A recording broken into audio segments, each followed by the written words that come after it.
बहुत अच्छी बात है, आप ऐसा करो, मेरी तरफ से भी 5,000 करके 10,000 दान दो। ऐसा साथ देने वाला चाहिए कि नहीं? हाँ, स्वागत है आप सभी का। आप लोग देख रहे हैं बुद्धास टीचिंग चैनल और हम यहाँ महाकारुणिक तथागत बुद्धा और उनके शिक्षाओं के विषय में चर्चा करते हैं।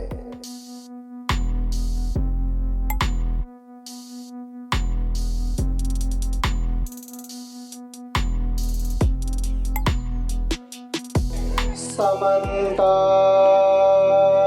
चक्रवालेषु अग्रगच्छन्तु देवता सतमं मुनिराजस शृण्वन्तु सद्गमोक्खदम् धम्मश्रवणकालो अयं वदन्ता धम्मश्रवणकालो अयं वदन्ता धम्मश्रवणकालो अयं वदन्ता। नमो तस्सा भगवतो अरहतो सम्मा सम्बुद्दस्सा। नमो तस्सा भगवतो अरहतो सम्मा सम्बुद्दस्सा। नमो तस्सा भगवतो अरहतो सम्मा सम्बुद्दस्सा।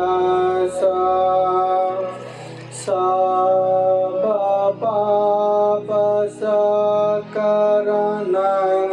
कुशलसौपसम्पदा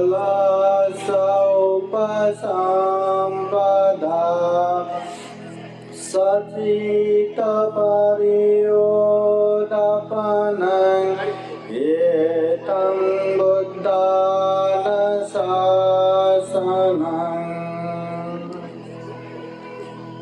किसी भी प्रकार के पाप न करना, हर तरह के पुण्य कुशल कर्म करना और अपने चित्त को परिशुद्ध करना, ये महाकारुणिक तथागत बुद्धों के उपदेश है।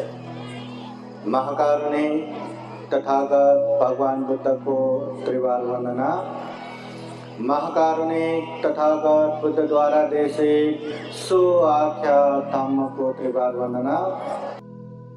महाकारुणिक तथागत बुद्ध के आर्य श्रावक संघ को त्रिवार वंदना।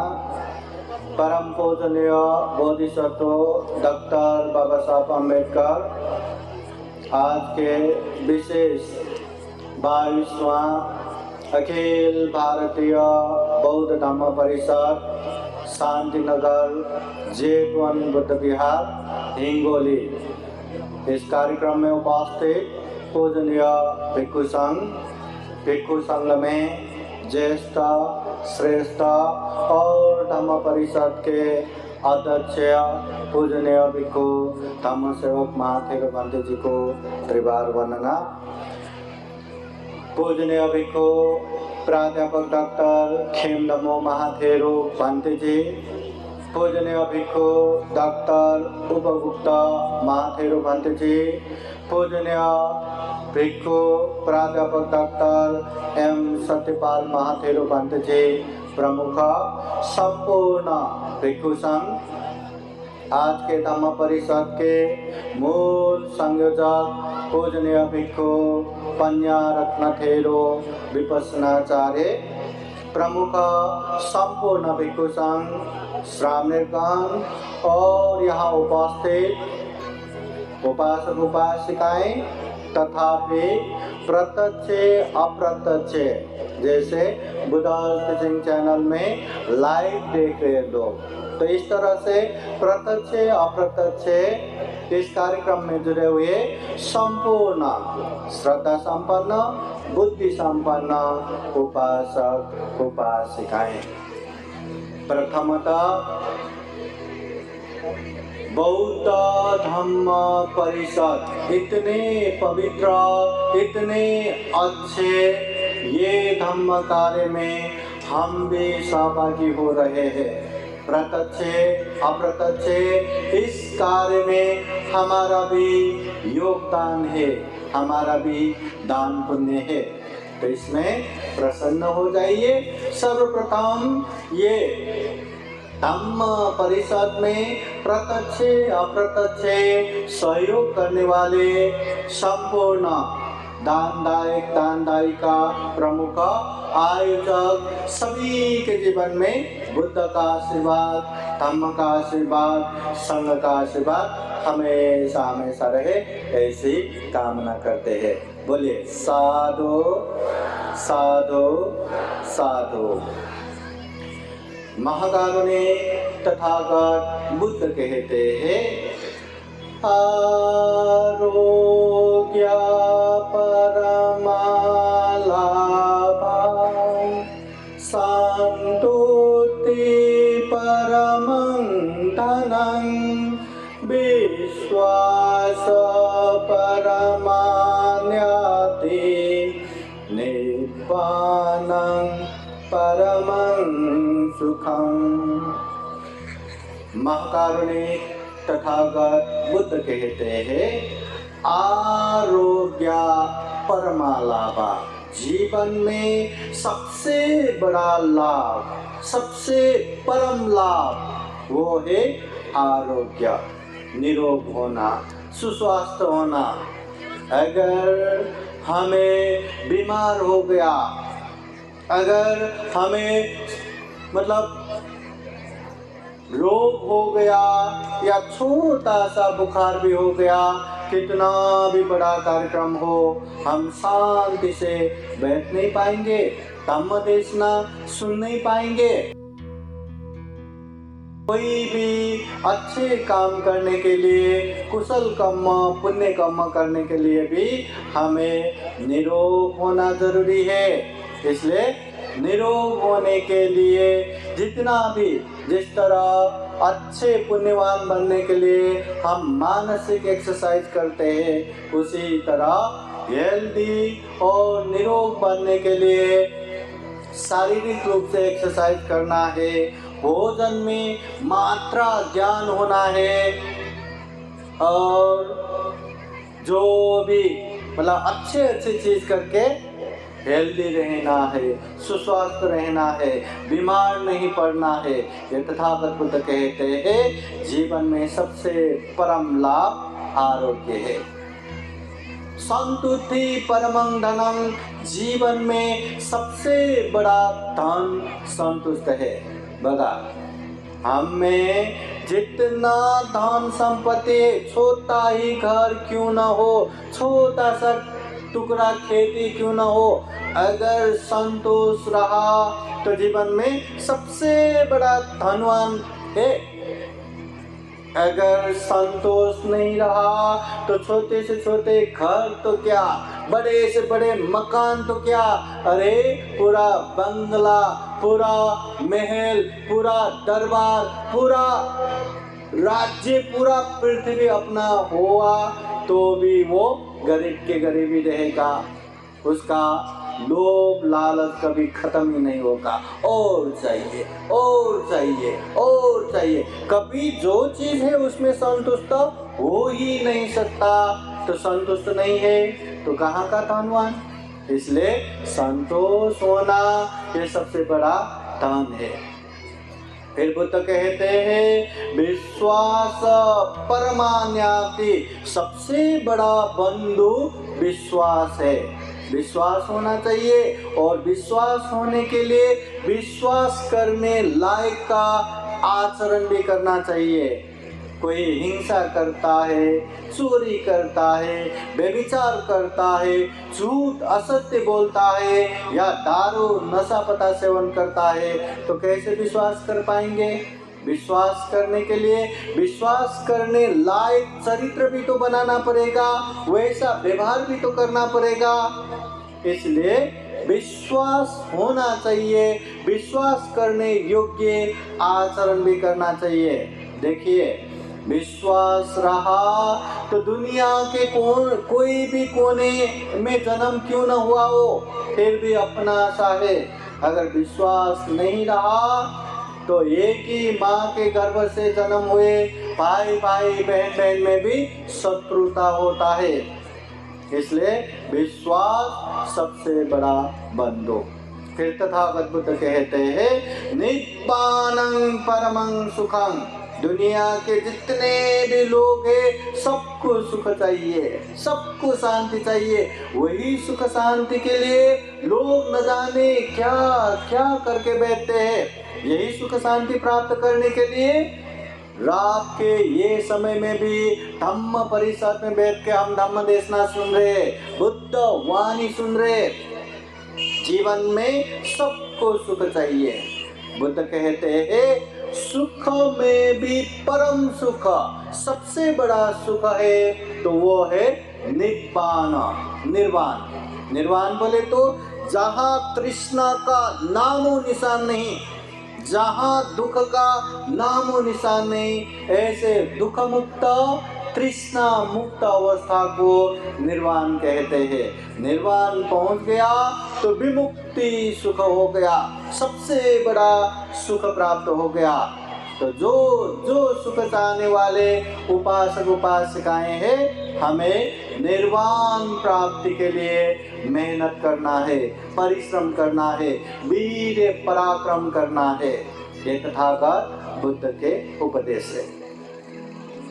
परम पूजनीय बोधिसत्व डॉक्टर बाबा साहब अम्बेडकर ने दुनिया भर के धम्म को जानने के बाद, समझने के बाद, जो सबसे मानवतावादी धम्म है, जहाँ कोई मानव बीच में, इंसान बीच में भेदभाव नहीं करता, सबको समान व्यवहार करता है, जो वैज्ञानिक धम्म है, ऐसे कार्य कारण युक्त ये धम्म बाबा साहब ने न केवल खुद ने दीक्षा लिया, अपने लाखों करोड़ों बंधु बांधव को भी, अपने लोगों को भी ये धम्म का दीक्षा दिया। बाबा साहब ने ये धम्म का दीक्षा दिया केवल बौद्ध बनाने के लिए नहीं है, इसके साथ साथ ये धम्म को जान के समझ के अपने जीवन के जो स्तर है उसको बढ़ाने के लिए, स्टैंडर्ड बनाने के लिए, जीवन में जो भी दुख अशांति आ रहा है उसको छोड़ने के लिए, सुख शांति प्राप्त करने के लिए, और खूब अच्छे से मेहनत किया तो सुख शांति क्या, जीवन में सबसे बड़ा सुख, विमुक्ति सुख, निर्वाण भी प्राप्त होता ही है। तो ऐसे धम्म बाबा साहब ने जो दिखाया वही धम्म के विषय में हम चर्चा कर रहे। तो ये पहला चार बातें तथागत बुद्ध ने बताया कि निरोग होना सबसे बड़ा लाभ है, संतोष सबसे बड़ा धन है, विश्वास सबसे बड़ा बंधु है, निर्वाण सबसे बड़ा सुख है। तथागत बुद्ध एक समय इस तरह भी उपदेश देते हैं, अकोचिमं अवधिमं अजिनिमं अहासिमे ये चतं उपनयन्ति वेदं तेषां न सम्मति। उसने मुझे गाली दिया, उसने मुझे मारा, उसने मुझे जीता, उसने मुझे लूट लिया।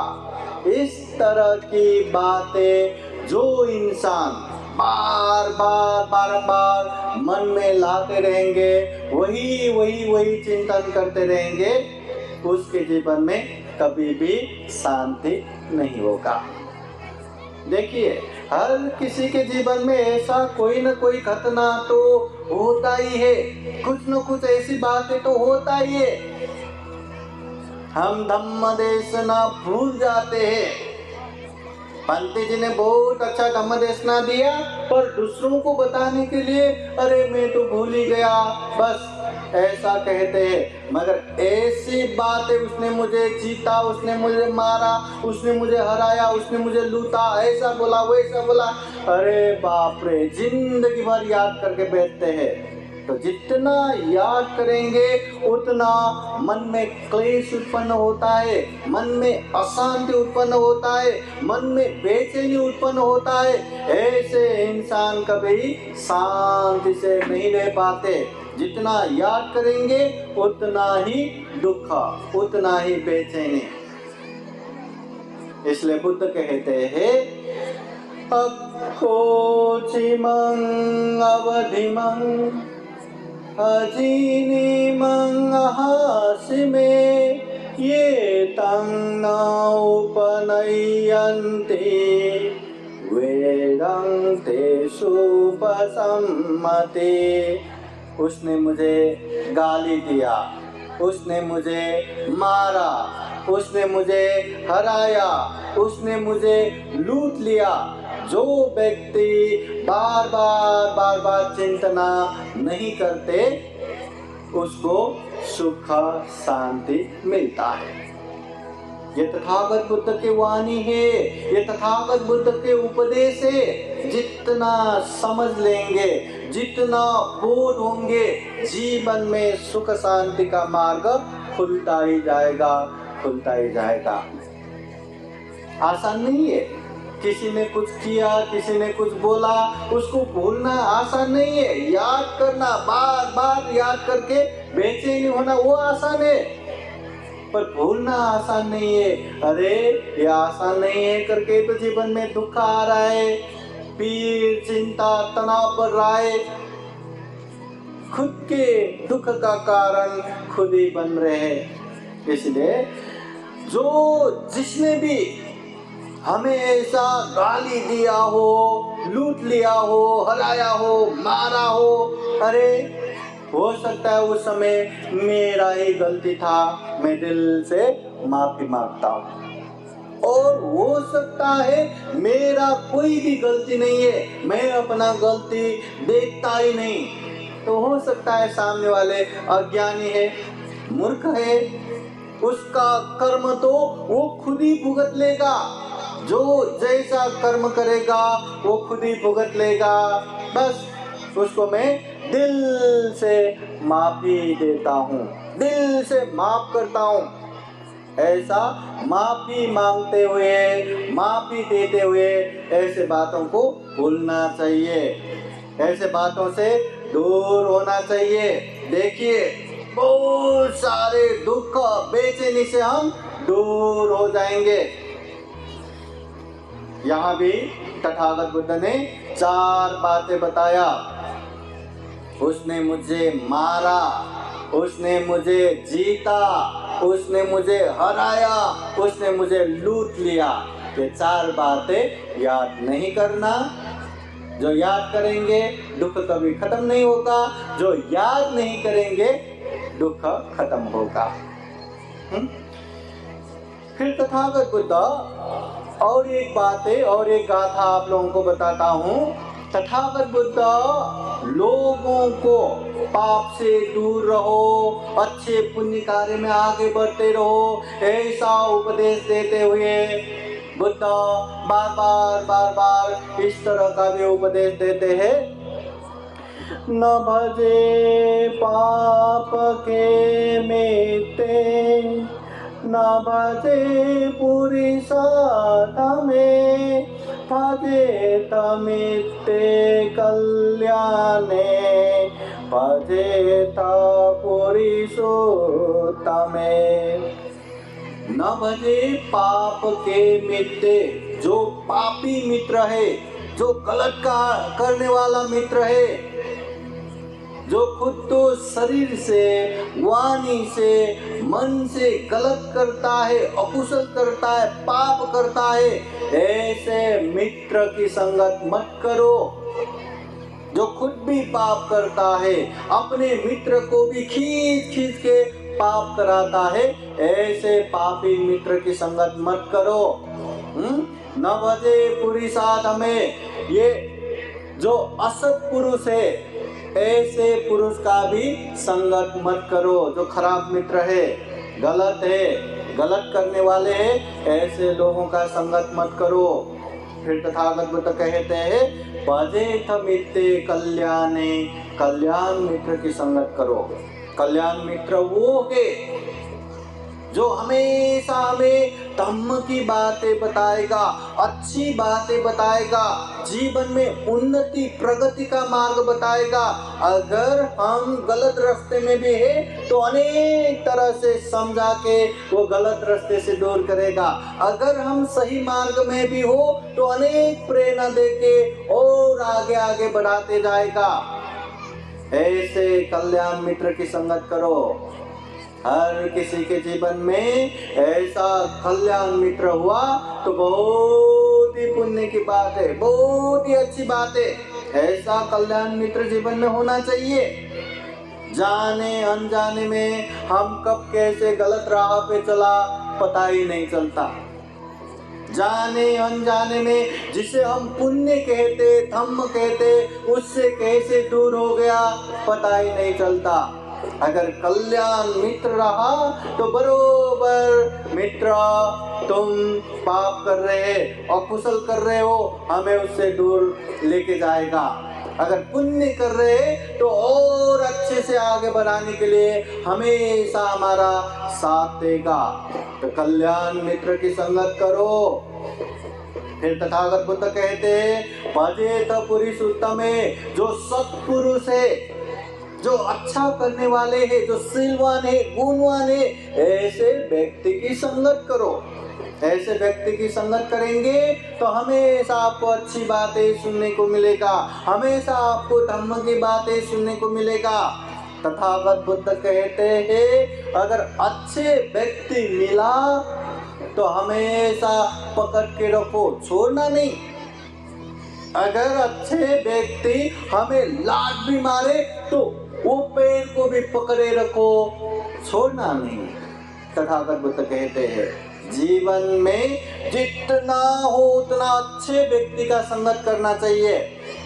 अगर अच्छे व्यक्ति ना मिला तो अपने समान के गुण धर्म के व्यक्ति की संगत करना चाहिए, और वैसा भी ना मिला तो मूर्ख अज्ञानी की संगत करने से अच्छा है अकेले अकेले एकदम सुदृढ़ चित्त रह के अकेले अकेले रहना ही अच्छा है।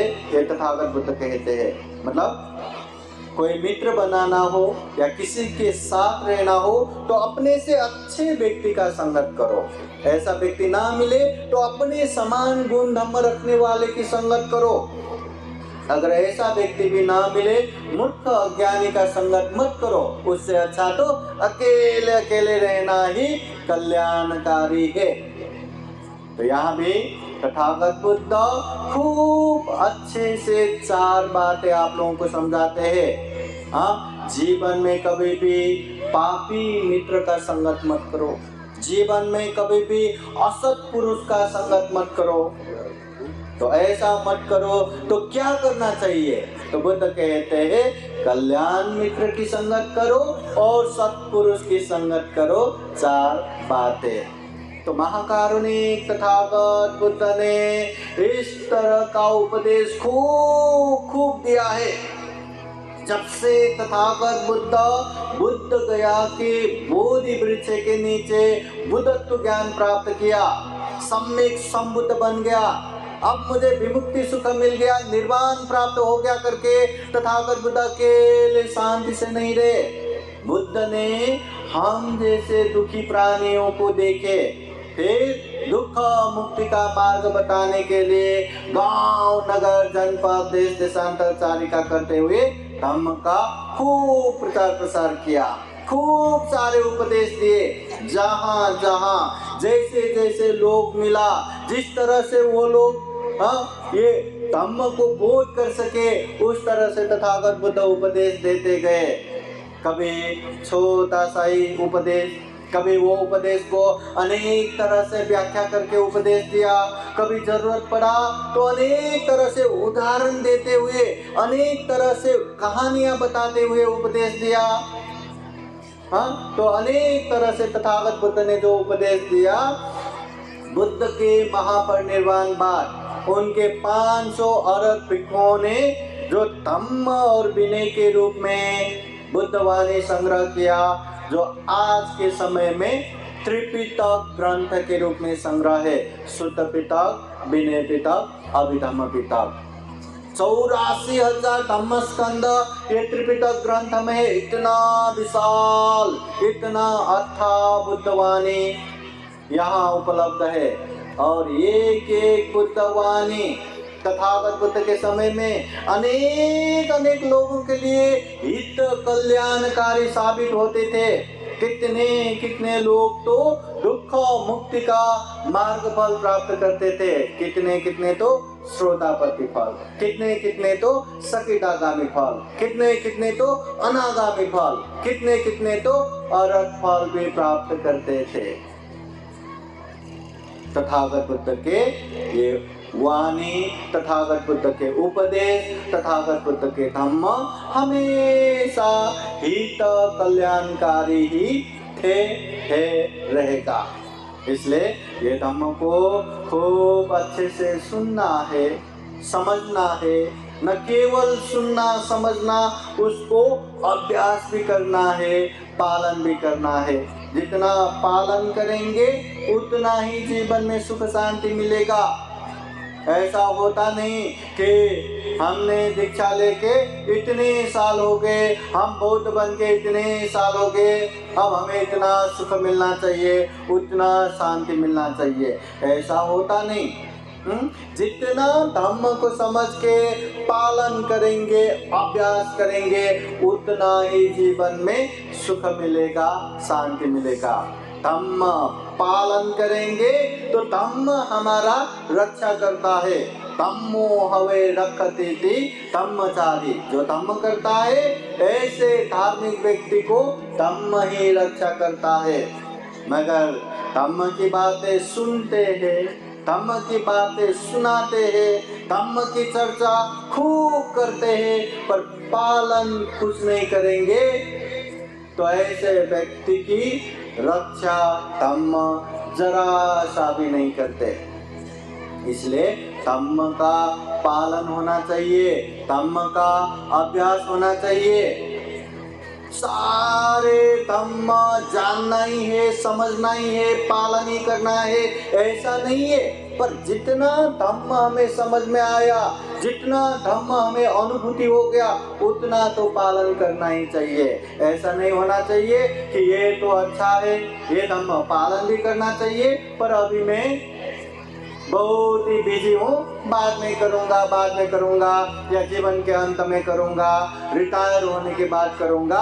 ऐसा कल कल कल कल नहीं करना चाहिए। क्या पता वो कल आएगा नहीं आएगा, क्या जीवन का क्या ठिकाना है, आज है कल नहीं। यहाँ इंसान बैठे बैठे चले जा रहे, खड़े खड़े जा रहे, चलते चलते जा रहे, लेते लेते जा रहे, सुबह भी जा रहे, दोपहर को जा रहे, ये रात को भी जा रहे, मध्य रात को भी जा रहे। कब कहाँ कैसे क्या होगा पता नहीं। इसलिए बुद्ध कहते हैं अभिधरेत कल्याणे, अगर पुण्य करना है, धम्म करना है और धम्म करने का मन हुआ तो तत्काल करो, तुरंत करो। धम्म परिषद में आने के बाद दिशा विदिशाओं से आए हुए पूजने भिक्षु संघ के धम्म देशना सुनने के बाद ऐसा लगता है कि हमें दान देना चाहिए। दान दो, तत्काल दो, नहीं अतन को नंतर देव न, बाद में दूंगा, बाद में दूंगा, ऐसा बोलेंगे तो मन को तुरंत पाप चित्त उसको जकड़ लेता है, बाद में देने का मन ही नहीं होता। ऐसा होता है कि नहीं? हाँ, शील पालन करने का मन होता है, पालन करेंगे, पर तुरंत नहीं किया, नहीं अभी तो ऐसे पार्टी में जाना है, अभी ऐसा करना है, वैसा करना है, अभी नहीं, बाद में। ध्यान जाना है, तुरंत नहीं गया, बाद में जाएंगे, बाद में जाएंगे, बाद में आता ही नहीं। इसलिए बुद्ध कहते हैं पुण्य करना है, धम्म करना है तो तुरंत करो, जितना जल्दी करेंगे उतना ही कल्याण होगा। तो यहाँ महाकारुणिक तथागत बुद्ध ने जो चार उपदेश दिया, ऐसे थोड़ा सा उपदेश की चर्चा हम अभी करेंगे।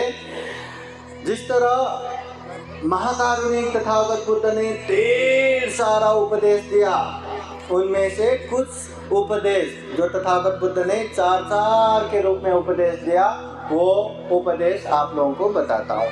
तथागत बुद्ध दुनिया भर के लोगों को देखने के बाद बुद्ध कहते ये जितना भी लोग हो, ये लोग 4 तरह के हैं। सारे इंसान 4 प्रकार के हैं। कैसे है? बुद्ध कहते हैं पहला, अंधेरे से अंधेरे की तरफ जाने वाला। दूसरा, अंधेरे से उजाले की तरफ जाने वाला। तीसरा, उजाले से अंधेरे की तरफ जाने वाला। और चौथा, उजाले से उजाले की तरफ जाने वाला।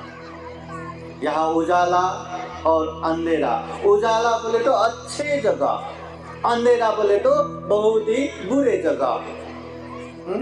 जो व्यक्ति अंधेरे में है बोले तो बहुत ही दुख है, बहुत ही गरीब है, हाँ, या धम्म कार्य करने का इतना मौका नहीं मिलता, हाँ, एकदम दरिद्र होके जन्म लिया, फिर भी उसने खूब मेहनत करके, खूब परिश्रम करके, हाँ, अगर अच्छा कर पाया तो वो अच्छी बात है। मगर जो दुनिया में बहुत सारे लोग हैं, गरीब है, गरीब में ही खत्म हो जाता है, अज्ञानी है, अज्ञानी में ही खत्म हो जाता है, धम्म का नामो निशान पता नहीं, वैसे ही मर जाते हैं, जैसे आया वैसे ही जाने वाले ऐसे भी बहुत सारे लोग हैं। मतलब वो दुखी है, वो दरिद्र है, वो धम्म से दूर है, अंधेरे में है, और कर क्या रहे, अंधेरे की तरफ ही जा रहा है, वो धम्म की तरफ नहीं बढ़ रहा है, वो मेहनत नहीं कर रहा है, वो परिश्रम नहीं कर रहा है, तो अंधेरे से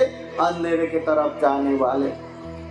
फिर दूसरा, अंधेरे से उजाले की तरफ जाने वाला है, दरिद्र है, गरीब है, गरीब होके जन्म हो गया, अब क्या करे, पर गरीब होने के बावजूद भी उसने खूब मेहनत किया, खूब परिश्रम किया, खूब धन संपत्ति अर्जन करके वो श्रीमंत हो गया, वो धनवान हो गया। वो अज्ञानी है, मेहनत किया, पढ़ाई किया और खूब अच्छे से पढ़ लिख के वो विद्वान बन गया, पंडित हो गया, बाबा साहब अम्बेडकर बन गया। उसको धम्म का कोई भी ज्ञान नहीं है, फिर भी धम्म को अच्छे से जान के, समझ के, व्यवहार में पालन करके खूब धम्म कार्य किया, अंगुलीमाल जैसे भी संत बन गया, अरहंत बन गया। तो ऐसे व्यक्ति को कहते हैं अंधेरे से उजाले की तरफ जाने वाला। तीसरा है उजाले से अंधेरे की तरफ जाने वाला, उसका जन्म हुआ है खूब श्रीमंत घर में, खूब धनवान है, खूब अच्छी जगह पे जन्म हुआ, पर इतना धन होने के बाद भी वो मेहनत नहीं करता, परिश्रम नहीं करता, धम्म के सामीप्यता में है, धम्म के पास ही है, बौद्ध होके ही जन्म हुआ है, पर वो बुद्ध को नहीं जानता, धम्म को नहीं जानता, संघ को नहीं जानता, न दान देना जानते, न शील पालन करना जानते, न ध्यान भावना करना जानते, कुछ भी नहीं करता। तो है तो उजाले में, पर अंधेरे की तरफ भाग रहा है तो अच्छी जगह पे, पर गलत जगहों पे भाग रहा है, उजाले से अंधेरे की तरफ भाग रहे। और चौथा है उजाले से उजाले की तरफ भागने वाले। खूब अच्छे से बौद्ध कुल में जन्म हुआ, जन्म होते ही अपने आप को बौद्ध कहने का सौभाग्य मिला, उपासक उपासिका बन गया, हाँ, अच्छे से खाने पीने का सब बंदोबस्त है, सब बरोबर है, और उसके बावजूद भी वो खूब मेहनत करता है, खूब परिश्रम करता है, वो पढ़ लिखता है, वो धन अर्जन करता है, सबसे बड़ी बात वो धम्म को अच्छे से जान के धम्म का अभ्यास करता है, तो वो उजाले से उजाले की तरफ भागने वाले, पापी होके पापी बनने वाले, पापी होके पुण्यवान बनने वाले, पुण्यवान होके पाप की तरफ भागने वाले, और पुण्यवान होके और पुण्य की तरफ भागने वाले। तो दुनिया में 4 प्रकार के लोग हैं। हम कौन से लोग हैं? हम कौन से में आते हैं? कहाँ पे है हम चाहे अंधेरे में हो कोई समस्या नहीं, हम उजाले में हो अच्छी बात है, पर कैसे भी हो हमें उजाले की तरफ ही भागना है, पुण्य की तरफ ही भागना है, धम्म की तरफ ही भागना है, अंधेरे की तरफ नहीं जाना। समझ गए ना? अभी अभी पूजनीय पंत जी धम्म देशना देते समय कहा ना, कोई इंसान पानी में गिरने से मरता नहीं, पानी में गिरने मात्र से मरता नहीं, बस उसको तैरना नहीं आता फिर मर जाता है। ज्ञान होना चाहिए। अज्ञानता ऐसे अमावस्या के रात है जो इतना अंधकार है, दूर दूर तक उजाला नहीं दिखता, ऐसे अंधकार अंधेरे में आगे चलना पड़ा तो कुछ भी दिखाई नहीं देता, आगे खाई है या आगे क्या है, कुछ भी पता नहीं चलता, वो जल्दी दुर्घटना हो जाता है, जल्दी मर जाता है, जल्दी कुछ न कुछ हो जाता है। इसलिए ऐसे अंधेरे से निकल के उजाले की तरफ आना है, अज्ञानता से ज्ञान की तरफ आना है, अविद्या से विद्या की तरफ आना है, मिथ्या दृष्टि से सम्यक दृष्टि की तरफ आना है। इसलिए चाहे हम अंधेरे में हो या उजाले में हो, जाना उजाले की तरफ ही है। ये 4 तरह के लोग। तथागत बुद्ध दान के विषय में उपदेश देते हुए दुनिया में 4 प्रकार के लोग रहते हैं, ऐसा उपदेश देते हैं दान देने वालों के हिसाब से। आप लोग दान देते हैं कि नहीं? दान देते हैं ना? दान देते हैं, इसलिए तो अपने नगरी में इतना बड़ा भव्य दिव्य बौद्ध धम्म परिषद हो रहा है, दिशा विदिशाओं से पूजने भिक्षु संघ का यहाँ आगमन हुआ है, धम्म देशना हो रहा है, दान तो देते हैं। तथागत बुद्ध कहते हैं दान देने वाले के हिसाब से दुनिया में 4 प्रकार के लोग हैं।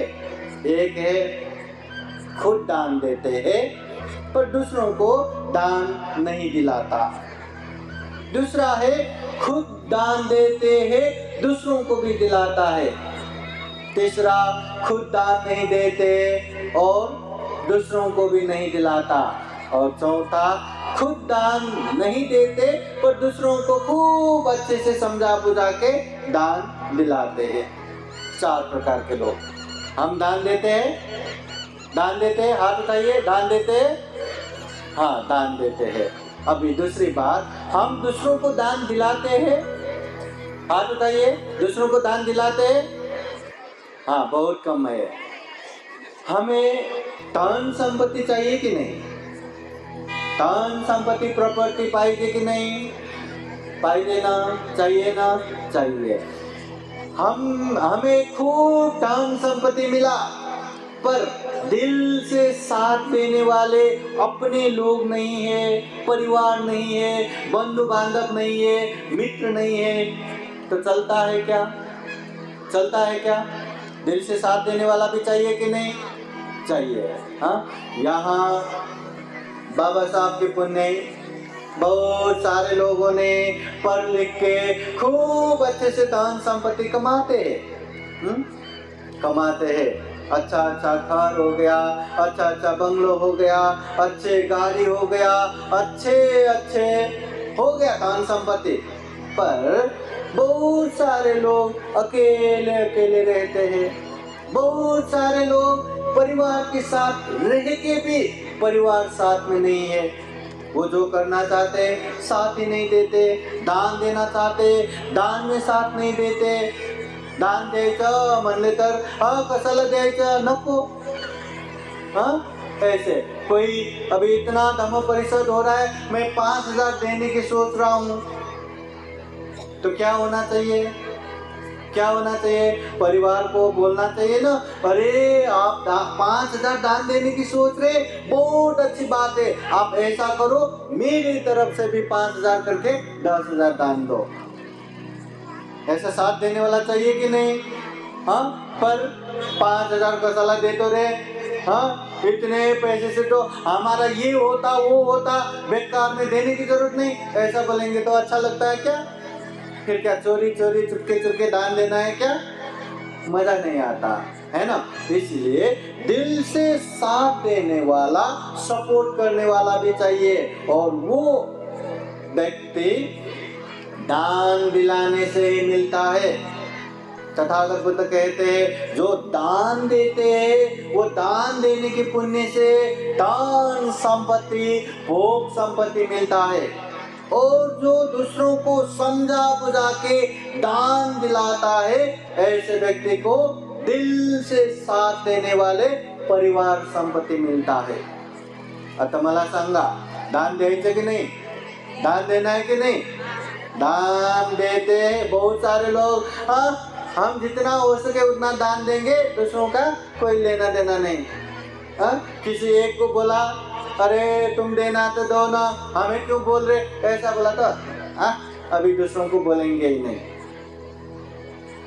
अभी दिल से साथ देने वाला परिवार चाहिए कि नहीं? पाएगी कि नहीं? पाएंगे तर चाहिए तो हमें दूसरों को भी खूब अच्छे से समझा बुझा के दान देने की प्रेरणा देना चाहिए। इसलिए बुद्ध कहते हैं जो दान देते हैं मगर दूसरों को दान नहीं दिलाते, ऐसे व्यक्ति का परिणाम क्या होता है? दान देते हैं इसलिए उसको दान संपत्ति मिलता है, मगर दान नहीं दिलाते इसलिए उसको परिवार संपत्ति नहीं मिलता, दिल से साथ देने वाले लोग नहीं मिलता। जो खुद दान नहीं देते पर दूसरों को दान दिलाते हैं, ऐसे व्यक्ति को दान न देने की वजह से दान संपत्ति भोग संपत्ति नहीं मिलता, पर दूसरों को खूब समझा बुझा के दान दिलाया इसलिए परिवार संपत्ति मिलता है, दिल से साथ देने वाला मिलता है। जो खुद भी दान नहीं देते दूसरों को भी दान नहीं दिलाते, ऐसे व्यक्ति को दान संपत्ति भी नहीं मिलता, परिवार संपत्ति भी नहीं मिलता। ऐसे लोग अकेले अकेले स्टेशन में, बस पार्क में, कहीं सड़कों पे ऐसे ही जन्मता है, ऐसे ही अकेले अकेले पड़े पड़े कब मरता है पता ही नहीं चलता। और जो व्यक्ति खुद भी दान देते हैं दूसरों को भी दान दिलाते हैं, ऐसे व्यक्ति को दान देने की वजह से दान संपत्ति भोग संपत्ति मिलता है, और दूसरों को भी समझा बुझा के दान दिला रहे ऐसे व्यक्ति को दिल से साथ देने वाले परिवार संपत्ति भी मिलता है। हमें दोनों चाहिए कि नहीं?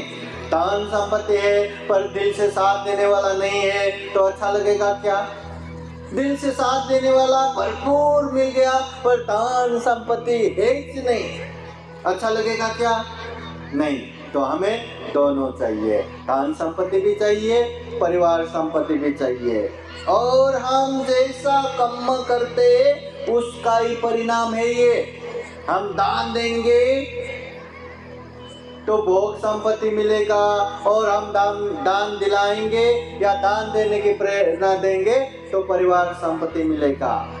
तो अभी दुनिया भर के 4 प्रकार के लोगों में हम कहाँ पे है? जरा ध्यान देना। हम दान देते हैं पर दूसरों को नहीं दिलाते, ऐसे में है? जहां है हाथ उठाइए। हाँ, खुद दान नहीं देते पर दूसरों को दिलाते हैं, ऐसे में है क्या? खुद भी दान नहीं देते, दूसरों को भी नहीं दिलाते, इसमें है क्या? अरे तथागत बुद्ध के समय में ऐसे अदिन्न पूर्वक ब्राह्मण जैसे लोग, हाँ, तोदय्य ब्राह्मण जैसे लोग ऐसे ही थे, न केवल खुद दान नहीं देते, दूसरों को भी दान नहीं दिलाते, और दान नहीं देना चाहिए ऐसा उपदेश देते हैं। वो उपदेश देते हैं जिस तरह एक भरे हुए बर्तन में छोटा सा सुई जितना भी छेद किया ना, वो पूरा पानी निकल के खाली हो जाता है। दान दिया तो ऐसे ही धन संपत्ति नाश हो जाता है, दान नहीं देना चाहिए, ऐसा ही उपदेश देते थे। ऐसे लोग बुद्ध के काल में भी थे, अभी भी होगा, भविष्य में भी रहेगा। हाँ, हम में ऐसे लोग हैं कि नहीं? आएगा? हाँ, और दान देने वाले और दान दिलाने वाले ऐसे लोग हैं कि नहीं? दान देते भी है और दूसरों को भी दिलाते। कौन कौन है? हाथ उठाइए। वाह, धन संपत्ति भी मिलेगा और परिवार संपत्ति भी मिलेगा। तो ये 4 प्रकार के लोगों में सबसे बेस्ट, सबसे अच्छे लोग कौन है? कौन है सबसे अच्छे लोग? जो खुद भी दान देते हैं और दूसरों को भी दिलाते हैं। तथागत बुद्ध के समय में एक उपासक ने तथागत बुद्ध का ये उपदेश सुना। दुनिया में 4 प्रकार के लोग होते हैं और 4 प्रकार के लोगों में सबसे अच्छा जो दान देते भी है, दूसरों को भी दिलाते हैं। ये उपदेश सुनते ही वो उपासक को लगा, अरे खुद भी देना है, दूसरों को भी दिलाना है, ये तो बहुत अच्छी बात है।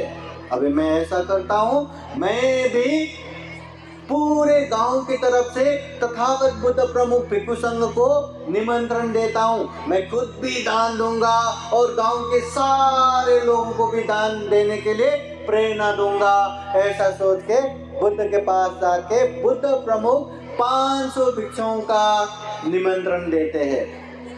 तथागत बुद्ध ने मौन स्वीकार करते हैं। उसके बाद वो उपासक वहां से अपने गांव में जाते हैं और गांव में जाके सबको बताने लगते हैं कि कल हमारे गांव में बुद्ध प्रमुख भिक्षु संघ भोजन दान के लिए आने वाले हैं। आप लोग अपनी हैसियत के हिसाब से, अपनी श्रद्धा के हिसाब से आप लोग भी दान दीजिए।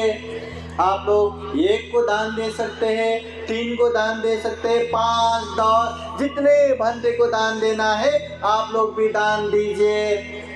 तो ऐसा कहते कहते पूरे गांव में घूम रहे और पूरे गांव के लोग अपनी श्रद्धा के हिसाब से, अपनी क्षमता के हिसाब से, कोई 1 जन का, कोई 5 जन का, कोई 10 जन का, कोई 50 जन का, कभी कोई कितने कितने लोगों का अपने क्षमता से दान ले रहे थे। और ऐसे प्रचार प्रसार करते करते वो उपासक ग्रुप के साथ एक सेठ के घर में पहुंचते हैं। और वो सेठ है कि बहुत ही कंजूस।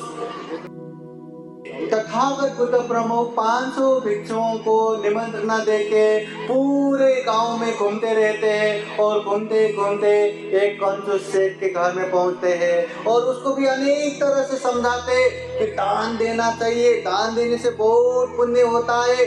तथागत बुद्ध कहते हैं दान देने से भोग संपत्ति मिलता है, दान दिलाने से परिवार संपत्ति मिलता है, इसलिए आपको भी दान देना चाहिए। खूब अच्छे से समझाते हैं। पर वो सेठ बार बार कहते हैं मुझे कोई श्रद्धा नहीं, मुझे दान नहीं देना। पर जितना भी बोले वो उपासक समझाई जा रहे कि दान देना बहुत अच्छी बात है, दान देना चाहिए, दान देना चाहिए। और ज्यादा ही बोलने की वजह से वो सेठ ने एक मुट्ठी चावल उठा के लो मेरा श्रद्धा इतना ही है करके दान दिया।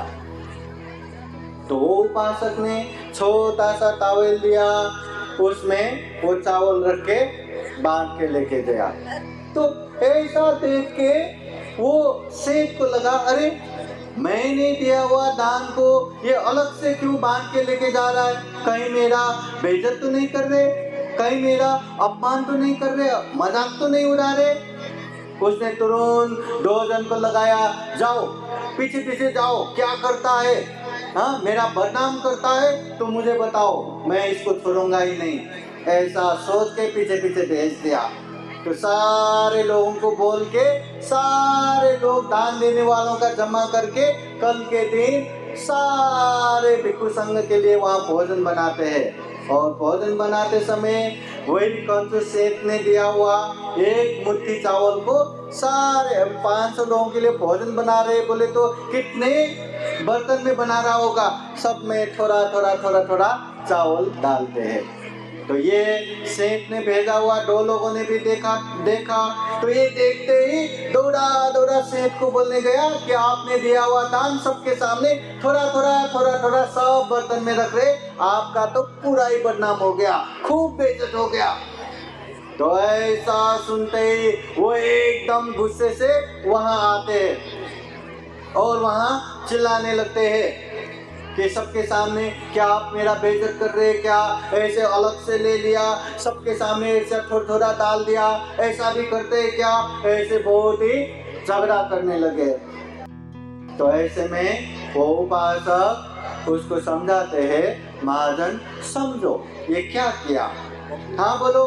तो वो कहते हैं आप कभी कभी दान देते हैं, ज्यादातर दान नहीं देते, इसलिए आपका दान सभी पूजने भिक्षु संघ के पात्र में जाए, इसलिए सभी बर्तनों में थोड़ा थोड़ा थोड़ा थोड़ा डाला ताकि आपको ज्यादा पुण्य मिले। तो ऐसा सुनने के बाद अरे मैं क्या सोच के बैठा था, और ये उपासक ने तो क्या किया, मेरे ऊपर अनुकंपा रख के मुझे ही ज्यादा पुण्य मिले, ऐसा सोचते हुए सब बर्तन में थोड़ा थोड़ा चावल दान दिया। ये तो बहुत महान है, बहुत बड़े है। वो तुरंत उसको हाथ जोड़ते हुए क्षमा मांगते हैं। तो उपासक कहते हैं मैं आपको क्षमा करने वाला मैं कौन हूँ, मैं तो बहुत छोटा इंसान हूँ, अगर आपको क्षमा ही मांगना हो तो तथागत बुद्ध प्रमुख भिक्षु संघ आने वाले उनसे ही क्षमा मांगिए। ठीक है करके वो वहाँ बैठते हैं, प्रवचन सुनते हैं, क्षमा मांगते हैं और आगे से खूब श्रद्धा पूर्वक दान पुण्य करते हुए जीवन यापन करते हैं। तो दान देने की इच्छा हो न हो, जो जो दान के विषय में समझते हैं वो आसानी से दान देते हैं, मगर जो दान के विषय में नहीं समझते, दान को जानते नहीं, मानते नहीं, पहचानते नहीं, ऐसे लोग दान नहीं दे पाते, दान आसानी से नहीं कर पाते। ऐसे लोगों को समझाना चाहिए, दान का प्रेरणा देना चाहिए। तथागत बुद्ध कहते हैं दानंच युद्धंच समानमाहु, दान देना आसान नहीं है, दान देना और युद्ध में लड़ाई जितना समान है। युद्ध जितना आसान है क्या, हजारों लाखों सेना के साथ लड़ाई करके जीतना मुश्किल है, आसान नहीं है। उसी तरह मन में हमेशा ये उत्पन्न होते रहने वाले लालच, लोभ को जीत के दान देना आसान नहीं है।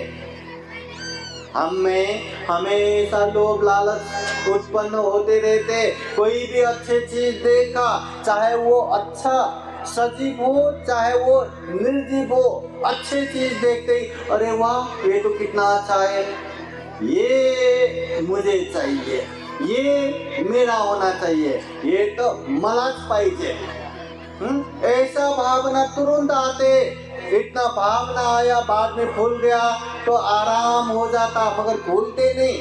वो लोभ लालच में इतना आलंबित हो जाता है, इतना आसक्त हो जाता है, फिर वो चीज प्राप्त करने के लिए दुनिया के हर पाप करने के लिए तैयार होते, हर अकुशल कर्म करने के लिए तैयार होते। वो ये नहीं सोचेगा कि मुझे हिंसा नहीं करना चाहिए, चोरी नहीं करना चाहिए, व्यभिचार नहीं करना चाहिए, झूठ नहीं बोलना चाहिए, नशा पता सेवन नहीं करना चाहिए। हर पाप करने के लिए तैयार होता है। इसलिए जहाँ लोभ लालच है वहाँ अकुशल है, वहाँ पाप है, और जहाँ पाप है वहाँ दुख है, अशांति है। इसलिए तथागत बुद्ध कहते हैं, लोभ लालच को दमन करना हो तो दान देना चाहिए, त्याग करना चाहिए। लोभ लालच को समन करना हो, जड़ से निर्मूल करना हो तो भी हमें दान करना चाहिए, त्याग करना चाहिए।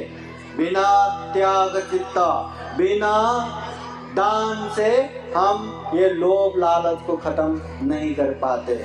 इसलिए बुद्ध दानं ददन्तु सत्ताय, श्रद्धा पूर्वक दान दो, त्याग चित्त से दान दो, हमेशा उपदेश देते रहते हैं। तो ये चार प्रकार के लोग दान देने के हिसाब से और अंधेरे से उजाले की तरफ जाने के हिसाब से। महाकारुणिक तथागत बुद्ध गया के बोधि वृक्ष के नीचे जो बुद्धत्व ज्ञान प्राप्त करके बुद्ध बने, सम्यक संबुद्धि बने, उस समय तथागत बुद्ध ने चार आर्य सत्य को यथार्थ रूप से बोध करके परिपूर्ण हुआ, इसलिए वो बुद्ध बन गया। बुद्ध बार बार कहते, बुद्ध मेरा मोनोपोली नहीं है, बुद्ध मेरा एकाधिकार नहीं है। न जाने मेरे से पहले कितने बुद्ध बन के गए, न जाने मेरे बाद कितने बुद्ध होंगे। जो ये चार आर्य सत्य को बोध करके पालन करके परिपूर्ण होंगे, वो सारे के सारे बुद्ध बन सकते हैं। बुद्ध आप हम कोई भी बन सकते हैं, बुद्ध नारी पुरुष कोई भी बन सकते हैं, मगर बुद्ध को जानो।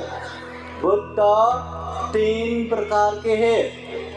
कितने प्रकार के बुद्ध है? तीन प्रकार के बुद्ध है। एक है श्रावक बुद्ध, एक है प्रत्येक बुद्ध, एक है सम्यक संबुद्ध। श्रावक बुद्ध किसे कहते हैं? जो बुद्ध का उपदेश सुन के चार आर्य सत्य को बोध करके परिपूर्ण होते, दुख मुक्त निर्वाण प्राप्त करते, ऐसे व्यक्ति को, ऐसे अनंत व्यक्ति को श्रावक बुद्ध कहते हैं।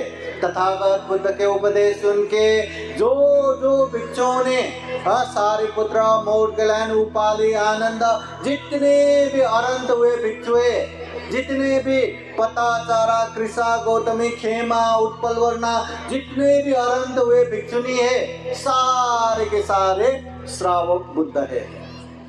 भिक्षु, भिक्षुनी या जो भी अनंत हुए व्यक्ति है, उनको श्रावक बुद्ध कहते हैं। श्रावक बुद्ध होने के लिए सम्यक संबुद्ध का उपदेश, मार्ग निर्देशन की जरूरत पड़ता है। फिर उसके बाद दूसरे बुद्ध है प्रत्येक बुद्ध। प्रत्येक बुद्ध वो जो खुद मेहनत करके ज्ञान प्राप्त करते हैं, चार आर्य सत्य बोध करके परिपूर्ण होते हैं, दुख मुक्त निर्वाण प्राप्त करते हैं, परंतु दूसरे किसी को भी धम्म की प्रचार प्रसार नहीं करते। तो ऐसे व्यक्ति को प्रत्येक बुद्ध कहते हैं। प्रत्येक बुद्ध खुद के मेहनत से दुख मुक्त होता है, पर दूसरों को उपदेश दे के नहीं बैठते। प्रत्येक बुद्ध। फिर तीसरा है सम्यक संबुद्ध। सम्यक संबुद्ध वो जो खुद के मेहनत से चार आर्य सत्य को बोध करके परिपूर्ण होके बुद्ध बनते हैं, सम्यक संबुद्ध बनते हैं, और दूसरों को भी बहुजन हिताय, बहुजन सुखाय के लिए धम्म का प्रचार प्रसार करते हैं। ऐसे व्यक्ति को सम्यक संबुद्ध कहते हैं। जैसे सिद्धार्थ गौतम बुद्ध खुद मेहनत करके बुद्ध बने और लोगों के हित उपकार के लिए भी धम्म का प्रचार प्रसार किए, वो सम्यक संबुद्ध। दुनिया में प्रत्येक बुद्ध कब आए कब गए वो पता नहीं चलता। जब सम्यक संबुद्ध बताएंगे तभी पता चलता है, क्योंकि वो खुद मेहनत करके बुद्ध बन जाते पर दूसरों को उपदेश नहीं देते, वो प्रत्येक बुद्ध। और जो भी सम्यक संबुद्ध का उपदेश सुन के दुख मुक्त निर्वाण प्राप्त करते हैं, ऐसे व्यक्ति को श्रावक बुद्ध। तो तथागत बुद्ध सम्यक संबुद्ध है, ऐसे ही प्रत्येक बुद्ध श्रावक बुद्ध। तो बुद्ध हर कोई बन सकते हैं। जो व्यक्ति चार आर्य सत्य को जानेंगे, बोध करेंगे, अभ्यास करेंगे, परिपूर्ण होंगे, वो सारे व्यक्ति बुद्ध बन सकते हैं, दुख मुक्त हो सकते हैं। देखा जाए तो हम सभी में वो बोधि ज्ञान है, हम सभी वो बुद्धत्व ज्ञान प्राप्त कर सकते। जैसे चमकता हुआ हीरे, कितना भी चमकदार हो, एक बार कीचड़ में गिर गया तो उसका सारा चमक वहीं खत्म हो जाता है। जब तक वो कीचड़ से वो हीरे को निकालेंगे नहीं, साफ नहीं करेंगे, तब तक वो हीरे की चमक नहीं आता। उसी तरह हम में भी वो बोधि ज्ञान प्राप्त करने की चित्त है, पर ये चित्त में इतना कीचड़ भरा हुआ है, इतना क्लेश भरा हुआ है, लोभ लालच का कीचड़, द्वेष दुराभावना का कीचड़, मोह मूर्खता अज्ञानता का कीचड़। तो ये क्लेश की वजह से हमारे अंदर का वो चमक नहीं निकल पा रहे। जैसे जैसे हम ये लोभ लालच को कम करते जाएंगे, जैसे जैसे हम वो द्वेष दुराभावना को कम करते जाएंगे, जैसे जैसे हम अविद्या मूर्खता को कम करते जाएंगे, वो चमक भी बढ़ता बढ़ता बढ़ता जाएगा और हम भी दुख मुक्त निर्वाण प्राप्त कर सकते हैं। तो ये चार आर्य सत्य जो भी इसको जान के अभ्यास करके परिपूर्ण होगा, वो बुद्ध बन सकते हैं। तो ये चार आर्य सत्य क्या है? दुख आर्य सत्य, दुख समुदय आर्य सत्य, दुख निरोध आर्य सत्य, दुख निरोध गामिनी प्रतिपदा आर्य सत्य। पहला दुख आर्य सत्य, इस दुनिया में दुख ही दुख से भर पड़ा है, ये आर्य सत्य है। यहाँ जाति भी दुख, जन्म होना दुख है, जरा भी दुख हो, ये जो बुढ़ापा आना दुख है, व्याधि भी दुख हो, यहाँ जो बीमार होना दुख है, मरणम भी दुखं, यहाँ मरण आना दुख है, प्रिय ही विपयोगो दुखो, जो प्रिय है उससे बिछोर होना दुख है, अप्रिय ही संपयोगो दुखो, जो अप्रिय है उसके साथ रहना दुख है। यम पिछंग नलवती तम पि दुखं, जो हम इच्छा करते हैं वो पूरा न होना दुख है। संक्षिप्तेन, संक्षिप्त में पंच उपादान खंडा दुख, ये पंच स्कंद रूपी शरीर धारण करना ही दुख है। इसलिए इस दुनिया में दुख ही दुख से भर पड़ा है, ये पहला आर्य सत्य है। जो भी इस दुनिया में जन्म होता है वो सारे प्राणी ऐसे दुखों से गुजरना ही पड़ता है। इसलिए तथागत बुद्ध कहते, जब तक हमारा जन्म है तब तक दुख है। प्राणी जन्मता है, मरता है, जन्मता है, मरता है, इस तरह दुख चक्र में फंसते रहते। जब हम ये दुख को पूर्णतः निर्मूल करेंगे, जन्म मरण से अलग होंगे, दुख चक्र को धम्म चक्र बनाएंगे, तब हम दुखों से मुक्त होंगे। देखिए, कहीं भी दुख अकेले नहीं आता, दुख अपने कारण के साथ आता है। कोई दुखी होता है तो वैसे ही दुखी नहीं होता, दुखी होने का कोई न कोई कारण जरूर होता है। तो यहाँ दुख है तो दुख का कारण है दुख समुदय आर्य सत्य।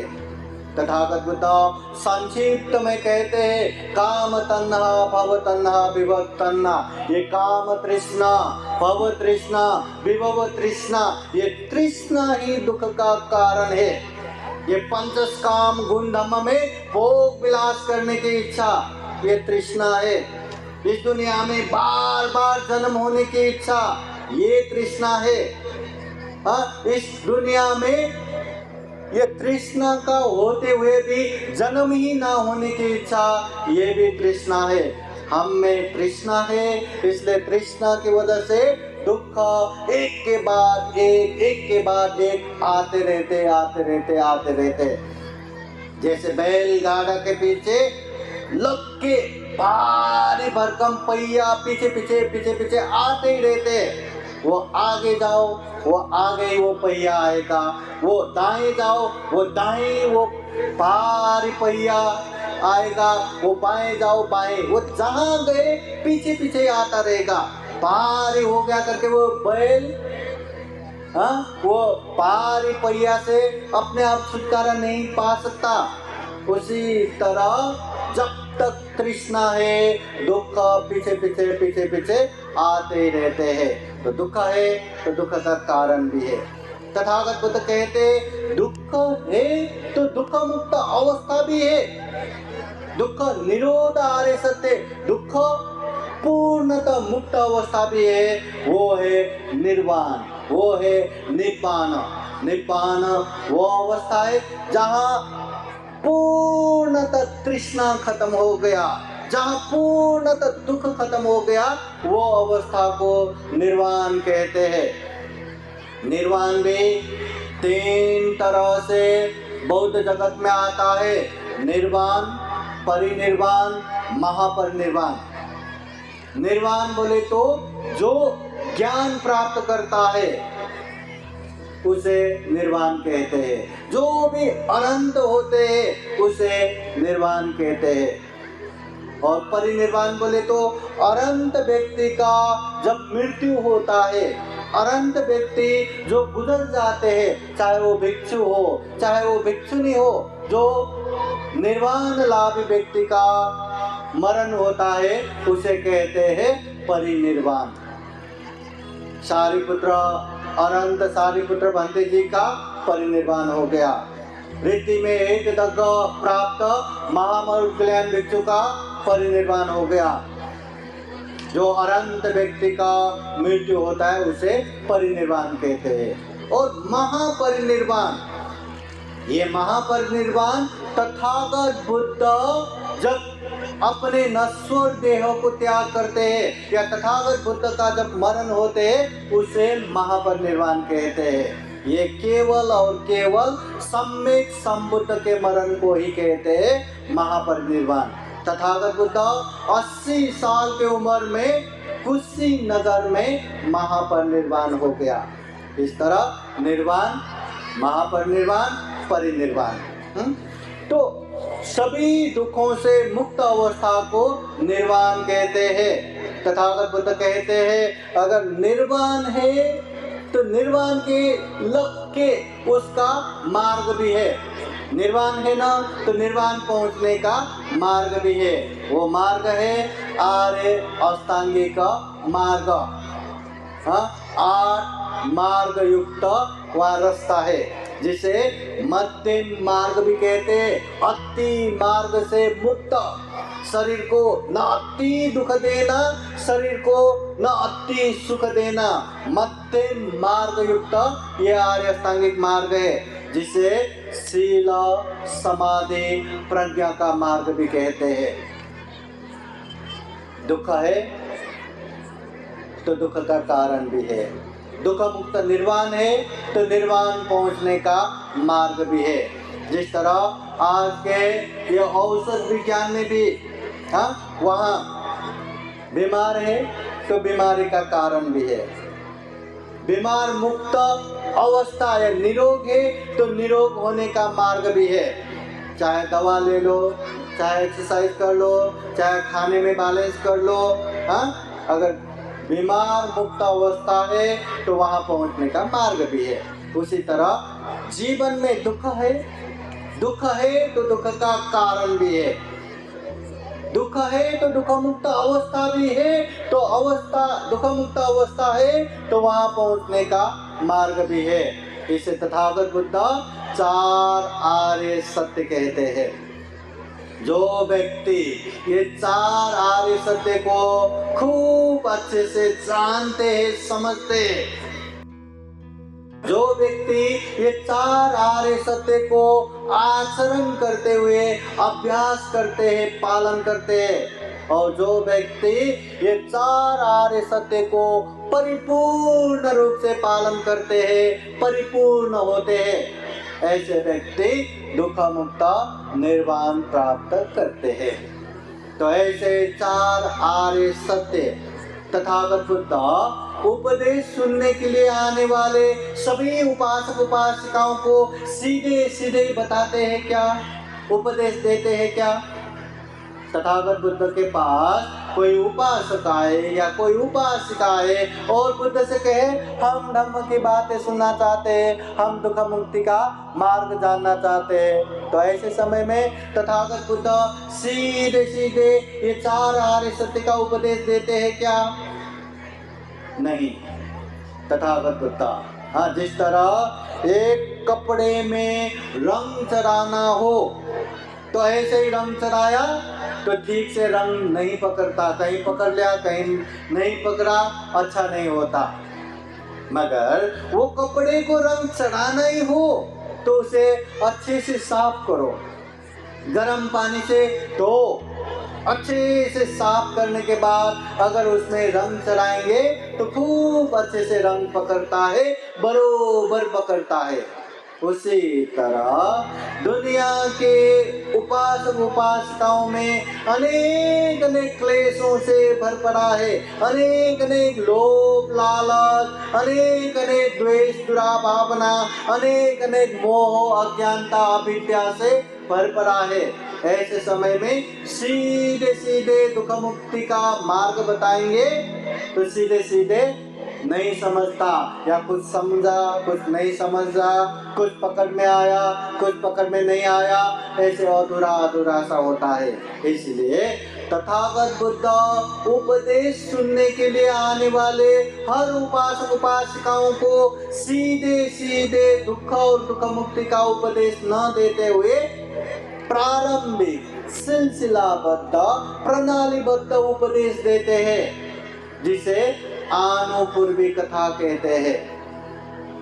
मन के क्लेश को साफ करना है ना, मन के क्लेश को संतुलन करना है ना, दुख और दुख मुक्ति के मार्ग धारण कर सके ऐसे क्षमतावान बनाना है ना। इसलिए तथागत बुद्ध ये प्रारंभिक आनुपूर्वी कथा द्वारा उपदेश देते हैं, जिसमें दान कथा आता है, शील कथा आता है, नैष्कर्म्य त्याग का कथा आता है, ये काम आदिनव का कथा आता है, इसके दुष्परिणाम का कथा आता है। अनेक सिलसिलाबद्ध उपदेश देते देते देते देते जब उनका मन शांत हो गया, परिपूर्ण हो गया और दुख मुक्ति का उपदेश धारण करने योग्य हो गया, तब तथागत बुद्ध दुख और दुख मुक्ति का उपदेश देते हैं। एक समय तथागत बुद्ध धम्म प्रचार प्रसार के क्रम में एक गांव में पहुंचते हैं। जब तथागत बुद्ध वहां पहुंचते हैं, वहां ढेर सारे लोग जमा होते हैं और जमा हुए लोगों में कुछ लोग उठ के बुद्ध से हाथ जोड़ते हुए विनती करते हैं, भगवान इस गांव में ढेर सारे धम्म के गुरु अपने अपने धम्म के विषय में उपदेश देते हैं और हर धम्म गुरु यही कहते हैं कि हमारे शरण में आओ तो मुक्ति प्राप्त करोगे, अन्यथा महानरक में जाओगे।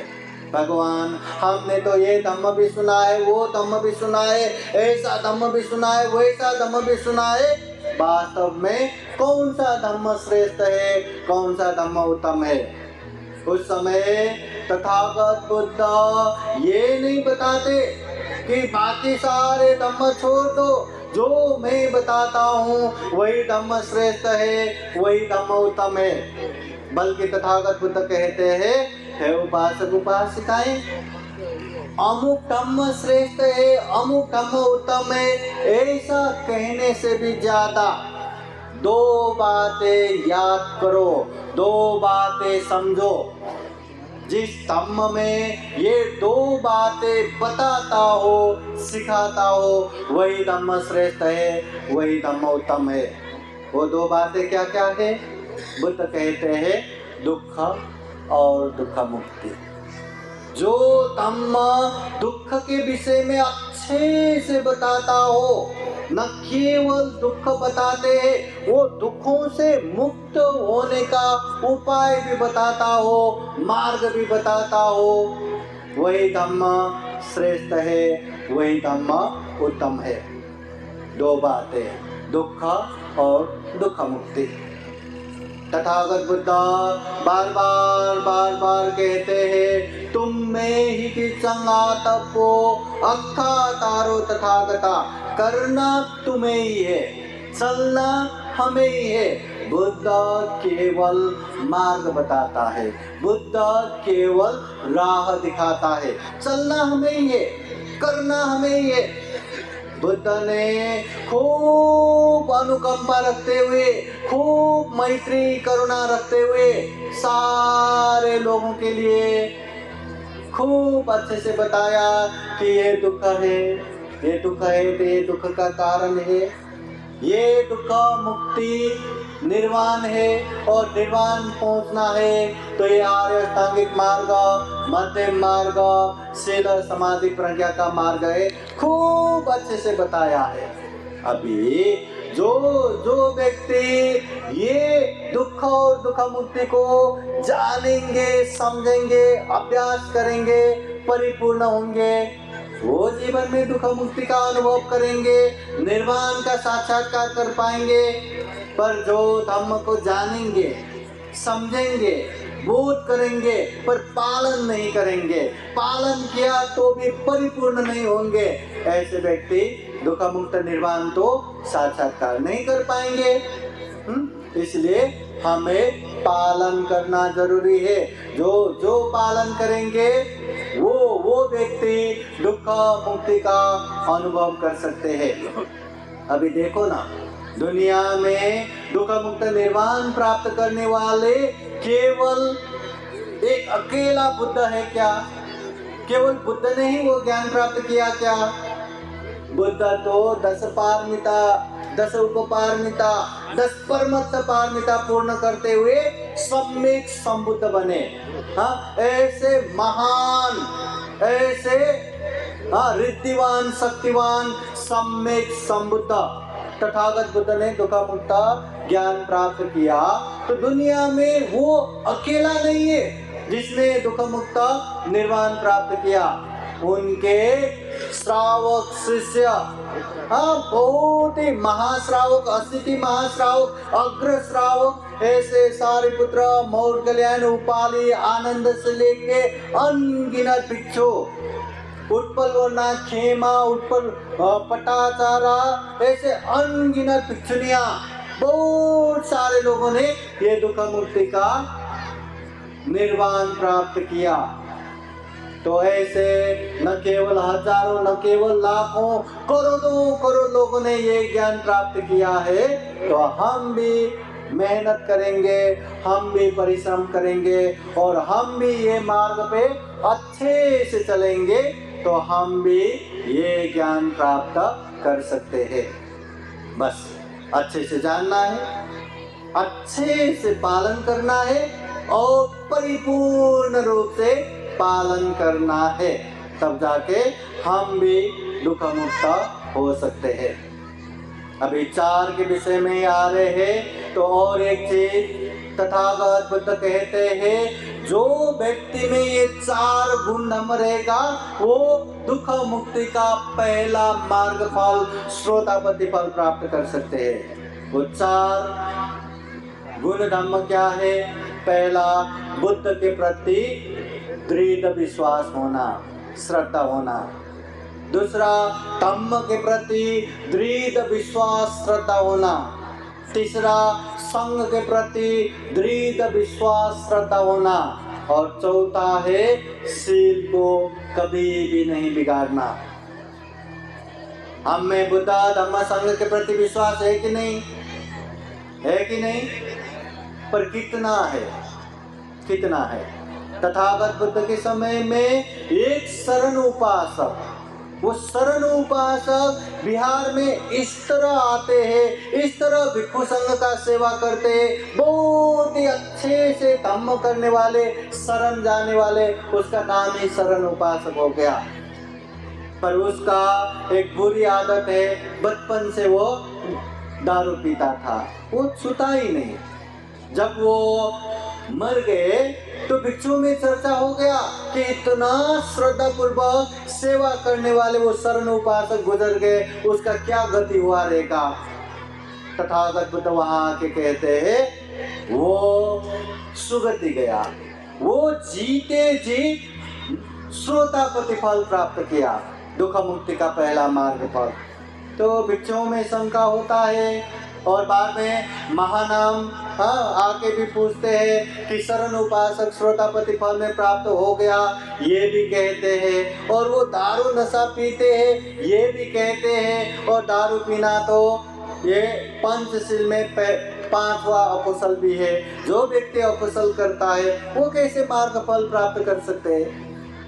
उस समय तथागत बुद्ध समझाते हैं वो शरण उपासक में बुद्ध के प्रति, धम्म के प्रति, संघ के प्रति इतना श्रद्धा है, इतना दृढ़ श्रद्धा है। अगर कोई व्यक्ति आए और उसे कहे कि अभी के अभी बुद्ध बुद्ध नहीं, धम्म धम्म नहीं, संघ संघ नहीं, ऐसा कहो, बुद्ध मुझे नहीं चाहिए, धम्म मुझे नहीं चाहिए, संघ मुझे नहीं चाहिए, ऐसा कहो, नहीं तो ये तलवार से तुम्हारा सिर काट देंगे, तुम्हें अभी के अभी टुकड़े कर देंगे, ऐसा कहा तो भी वो उपासक में इतना श्रद्धा है, वो कहेंगे बुद्ध बुद्ध है, धम्म धम्म है, संघ संघ है। बुद्ध मुझे चाहिए, धम्म मुझे चाहिए, संघ मुझे चाहिए, मेरा सिर काटना है तो काटो, मुझे मारना है तो मारो, इतना दृढ़ श्रद्धा है। तो बुद्ध धम्म संघ के प्रति इतना दृढ़ श्रद्धा होने की वजह से उसको श्रोता प्रतिफल होने से भी नहीं रोक पाया। क्या इतना श्रद्धा हम में है क्या? ये श्रद्धा होना चाहिए। बुद्ध धम्म संघ को जानो, समझो, जितना समझेंगे, जितना जानेंगे, उतना हमारा विश्वास, उतना हमारा श्रद्धा और दृढ़ होगा और परिपक्व होगा। और शील को कभी नहीं बिगाड़ना। जैसे हम धम्म परिषद में आके अधिष्ठान करते हैं, संकल्प करते हैं कि पंचशील को खूब अच्छे से पालन करेंगे, जीवन में हिंसा नहीं करेंगे, चोरी नहीं करेंगे, व्यभिचार नहीं करेंगे, झूठ नहीं बोलेंगे, नशा पदार्थ सेवन नहीं करेंगे, ये शील को हमेशा पालन करना है, कभी कभी नहीं। आज धम्म परिषद है, आज पालन करेंगे, ऐसा नहीं। आज विशेष दिन है, आज पालन करेंगे, ऐसा नहीं। ये हमेशा पालन करना है। ये एक दिन पालन करो, एक हफ्ता पालन करो, एक महीना पालन करो, एक साल पालन करो, 10 साल शुद्ध रूप से पालन करो, और उसके बाद आप हिंसा करेंगे तब भी आपको कुशल पाप होगा ही। 10 साल बाद आप चोरी करेंगे तो भी आपको कुशल पाप होगा ही। इसलिए ये शील को आजीवन हमेशा पालन करना चाहिए। कोई भी मौका मिले, कितना भी फायदा हो, कितना भी स्वार्थ सिद्ध हो, शील को नहीं बिगाड़ना। ये मार्ग फल के अंग है। बुद्ध धम्म संघ के प्रति दृढ़ श्रद्धा होना, शील को कभी न बिगाड़ना, ये मार्ग फल के अंग है। फिर तथागत बुद्ध कहते हैं उपासक उपासिकाओं को श्रद्धावान होना चाहिए, श्रद्धावान होना चाहिए। श्रद्धा रहा तो जो दान देंगे वो भी खूब अच्छे से दान दे पाएंगे। धम्म देशना सुनेंगे तो खूब अच्छे से धम्म देशना सुन पाएंगे। धम्म परिषद में बैठते हैं तो खूब अच्छे से बैठ पाएंगे। शील पालन करो, ध्यान भावना करो, कुछ भी धम्म कार्य करो, खूब अच्छे से कर पाएंगे। श्रद्धावान होना जरूरी है। जितना श्रद्धा दृढ़ होगा उतना आप पुण्य कार्य धम्म कार्य में निडर होके, बिना डर त्रास के आप आगे बढ़ पाएंगे। आपको बिल्कुल डर नहीं लगेगा, बिल्कुल त्रास नहीं होगा। इसलिए श्रद्धावान होना जरूरी है। तथागत बुद्ध उपासक उपासिकाओं के लिए दुनिया के सबसे श्रेष्ठ उत्तम 7 प्रकार के दान का उपदेश देते हैं। श्रद्धा दान, शील दान, हीर्य अर्थात लज्जा दान, ओतप अर्थात भय दान, श्रुत दान, त्याग दान, प्रज्ञा दान। ये 7 दान में सबसे पहला दान है श्रद्धा दान। और श्रद्धा दान से परिपूर्ण होने के लिए भी तथागत बुद्ध 4 गुण धम्म होना चाहिए, ऐसा कहते हैं। श्रद्धा बोले तो विश्वास, दिल से दृढ़ रूप से समझ के प्रज्ञा पूर्ण रूप से जो विश्वास उत्पन्न होता है उसे श्रद्धा कहते हैं। 4 चीजों में अच्छे से विश्वास होना चाहिए। 4 अंग है जिसकी वजह से श्रद्धा दान परिपूर्ण होता है। वो 4 अंग क्या क्या है? बुद्ध कहते हैं त्रिरत्न, आर्य सत्य, कर्म और कर्म फल। त्रिरत्न के प्रति दृढ़ विश्वास होना है। बुद्ध के 9 गुण को जान के, धम्म के 6 गुण धम्म को जान के, संघ के 9 गुण धम्म को जान के दृढ़ रूप से विश्वास होना चाहिए, श्रद्धा होना चाहिए। फिर आर्य सत्य के प्रति विश्वास होना चाहिए। ये जो तथागत बुद्ध ने 4 आर्य सत्य के विषय में बताया, ये 4 आर्य सत्य को अच्छे से जानेंगे, समझेंगे तो हम सभी प्रकार के दुखों से भी मुक्त हो सकते हैं। ऐसा विश्वास होना चाहिए, ऐसा श्रद्धा होना चाहिए। फिर कर्म के प्रति विश्वास होना चाहिए। कर्म बोले तो काम बोले तो जो हम शरीर से करते, वाणी से बोलते, मन से सोचते। जो अच्छे कर्म करते उसे कुशल कर्म करते, जो बुरे कर्म करते उसे अकुशल कर्म कहते। हाँ, तो जो जैसा कर्म करते हैं वैसा ही हमें परिणाम मिलने वाला है। सब्बे सत्ता कर्म सका, या जो भी हो रहा है या जैसा भी हो रहा है सब कर्म की वजह से ही है। किसी के जीवन में अच्छा हो रहा है तो उसका ही कर्म है, वो उसने अच्छा किया इसलिए अच्छा परिणाम आ रहा है। कोई बुरा करता है तो परिणाम बुरा ही आता है, बुरा ही होता है, वो भी उसका ही कर्म है। हम जो कर्म करते हैं वही कर्म का हम अंशीदार होते हैं, वही कर्म का हम दायाद होते हैं। इसलिए जो जैसा जैसा कर्म करते वो हमारा खुद के लिए ही है। अच्छा करते हैं तो परिणाम अच्छा ही आएगा, बुरा करते हैं तो परिणाम बुरा ही आएगा। ऐसा बिल्कुल नहीं होता कि कोई किसी ने गलत काम किया, अकुशल काम किया और बाद में समझ में आया कि मैंने अकुशल पाप किया तो आंखों से आंसू गिरा के अनेक तरह से शोक संताप करते, अनेक तरह से रोते हैं, चिल्लाते हैं और वो पाप से बचने के लिए अब मैं कहाँ भागूं करके ढूंढते बैठते हैं। अरे कोई पाप करता है तो इस दुनिया में पाप से बचने की जगह कहीं भी नहीं है, कहीं भी नहीं है। बुद्ध कहते हैं न अंत लिखे न समुद्र मध्य न पप्पतानं विवरं भविष्य। अगर कोई पाप करता है, अगर कोई अकुशल करता है तो वो पाप से बचने की जगह न पानी में है, न सागर महासागर में छुप के बैठ सकते, न जमीन में है, पहाड़ कंदरा गुफा जंगलों में छिपके भी पाप से नहीं बच सकते। और वो पाप से बचने की जगह आकाश में भी नहीं है। पाप से बचने की जगह इस दुनिया में कहीं भी नहीं है। इसलिए जितना जल्दी हम कर्म को समझेंगे उतना जल्दी कैसा भी हो पाप से दूर होना ही पड़ेगा, अपने लिए होना पड़ेगा। कैसा भी हो पुण्य कार्य करना ही पड़ेगा, अपने लिए करना पड़ेगा। ये विश्वास के साथ आगे बढ़ेंगे।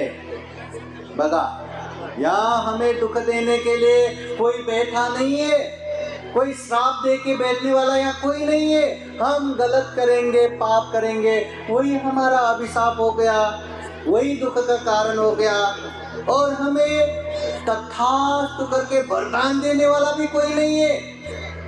हम पुण्य करेंगे, धर्म करेंगे तो वही सुख शांति प्राप्ति का कारण हो गया, वही जीवन के लिए वरदान हो गया। इसलिए जितना जल्दी हम कर्म को समझेंगे उतना जल्दी हमारा कल्याण होगा। कर्म को समझो, जैसा काम करेंगे परिणाम वैसा ही आएगा। जो हमने अच्छा करो या बुरा करो, पाप करो या धर्म करो, जो कर चुके उसे हम करेक्शन नहीं कर सकते, उसे हम बदल नहीं सकते। जो भविष्य है, भविष्य में क्या होगा उसे हम देख नहीं सकते, मगर ये वर्तमान समय हमारे हाथों में है।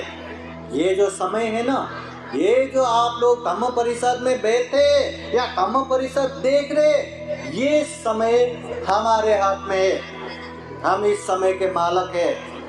ये समय में खूब श्रद्धा से धम्म देशना सुनते सुनते पुण्य करना है, धम्म करना है, हमारे हाथों में है। नहीं यहाँ बात करो, वहाँ बात करो, यहाँ चाय पियो, वहाँ चाय पियो, यहाँ मोबाइल में बात करो, वहाँ मोबाइल में बात करो, यहाँ घूमो फिरो, धम्म परिषद में सहभागी हो, फोटो ले लो, सेल्फी ले लो और चले जाओ, तो ये भी अपना ही कर्म है। इतना अच्छा माहौल मिला, पुण्य करने का माहौल मिला, पर पुण्य कर ही नहीं पाए, तो क्या करेंगे? गलती किसका है? कहीं अज्ञात अनकंतार पहाड़ों में घूमते घूमते साक्षात खजाना मिल गया। हाँ, तो खजाना लेने तो कहा था, मेरा नसीब के इतना अच्छा खजाना मिल गया करके दर्शन करके चले जाएंगे, तो क्या कल्याण करेंगे? तो धम्म को ग्रहण करेंगे तो ही तो कल्याण होगा। इसलिए कर्म को जितना जल्दी जानेंगे उतना ही हम अच्छा करेंगे, उतना ही गलत कार्यों से दूर रहेंगे। कर्म को जानो, जानना जरूरी है और इसमें विश्वास करो, श्रद्धा रखो। फिर तथागत बुद्ध कहते हैं कर्म फल में विश्वास करो। जैसा हम करेंगे वैसा ही परिणाम आएगा। अच्छा करेंगे तो उसका परिणाम अच्छा आएगा, बुरा करेंगे उसका परिणाम बुरा आएगा। कुछ कुछ कर्म का फल अभी के अभी आता है, तुरंत आता है, तत्काल आता है। कुछ कुछ कर्म का परिणाम कुछ समय के बाद आता है। कुछ कुछ कर्म का परिणाम जीवन के अंत में आता है और कुछ कुछ कर्म का परिणाम जीवन के बाद आता है। पर जो कर्म करते हैं उसका परिणाम आता ही है, आना ही है। पहले हमने अच्छा किया था इसलिए अच्छा हो रहा है, अभी अच्छा करेंगे तो भविष्य में भी अच्छा होगा। पहले हमने कुछ गलत किया था इसलिए अभी बुरा हो रहा है, अभी गलत करेंगे तो भविष्य में भी बुरा ही होगा। जैसा हम करेंगे वैसा ही परिणाम आएगा। बुद्ध कहते हैं यादिसं वपते बीजं तादिसं हरते फलं। खेत में जिस तरह का बीज डालेंगे उसी तरह का फल आएगा। धान बोएंगे तो धान ही फलेगा, गेहूं बोएंगे तो गेहूं ही फलेगा। हाँ, अच्छा करेंगे तो अच्छा ही परिणाम आएगा, बुरा करेंगे तो बुरा ही परिणाम आएगा। जैसा हम करेंगे वैसा ही परिणाम आएगा और आज नहीं तो कल वो परिणाम भुगतना ही पड़ेगा। ये कर्म फल में विश्वास रखना है। तथागत बुद्ध बार बार कहते हैं ऐसा कर्म मत करो, ऐसा काम मत करो जो भविष्य में आगे जाके याद करते करते एकदम छाती पकड़ के रोना पड़े, पछतावा करना पड़े, अरे मैंने कितना गलत काम किया, कितना कुशल पाप किया करके तरफ तरफ के बैठना पड़े, ऐसा कम मत करो।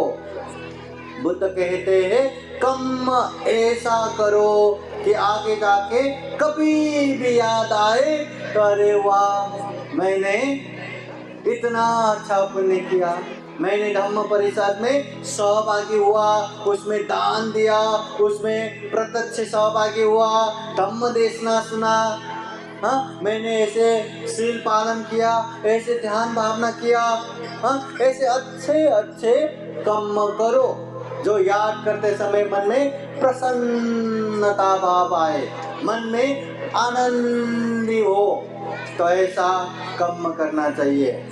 बघा, अत्ता ही अतनो नाथो कोई नाथो परोसिया, हम खुद के मालक खुद ही है, कोई हमारे मालक नहीं है। अच्छा करना है तो हमें ही करना है, बुरा करना है तो हम ही करेंगे। अच्छा करेंगे तो उसका परिणाम अच्छा ही आएगा, बुरा करेंगे तो उसका परिणाम भी बुरा ही आएगा। हमारा का पाहिजे, क्या चाहिए, सुख चाहिए, सुख पाहिजे का? हाँ क्या माझ्या बॅग मध्ये ठेवून का, असं संभव आहे का? हाँ पंडित जी आए, चलो चलो पंडित जी के बैग से थोड़ा सा सुख लेता हूँ, हाँ थोड़ा सा दान देके तो सुख लेता हूँ, संभव है क्या? नहीं, सुख के लिए खुद ही पुण्य करना चाहिए। अगर गलत करेंगे, अगर अकुशल करेंगे तो खुद को ही दुख भुगतना पड़ेगा।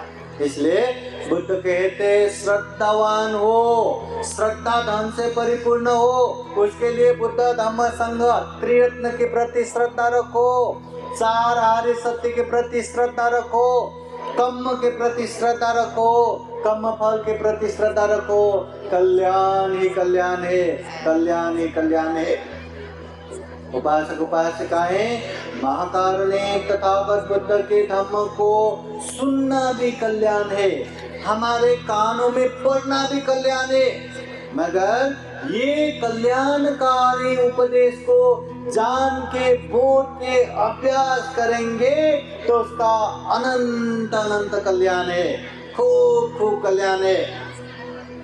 इसलिए धम्म को जानना है, पालन करना है।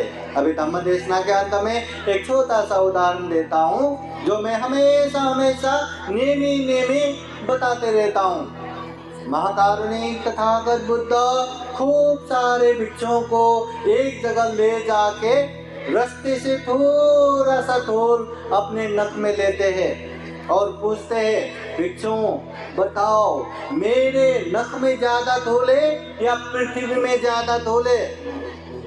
सारे भिक्षुगण कहते, भगवान आपके नख में तो क्या धूल है, सारा पृथ्वी धूल ही धूल से भर पड़ा है, आपके नख में थोड़ा ही धूल है, न्यू नहीं धूल है, धूल है गौ नहीं धूल है, पृथ्वी में ज्यादा धूल है।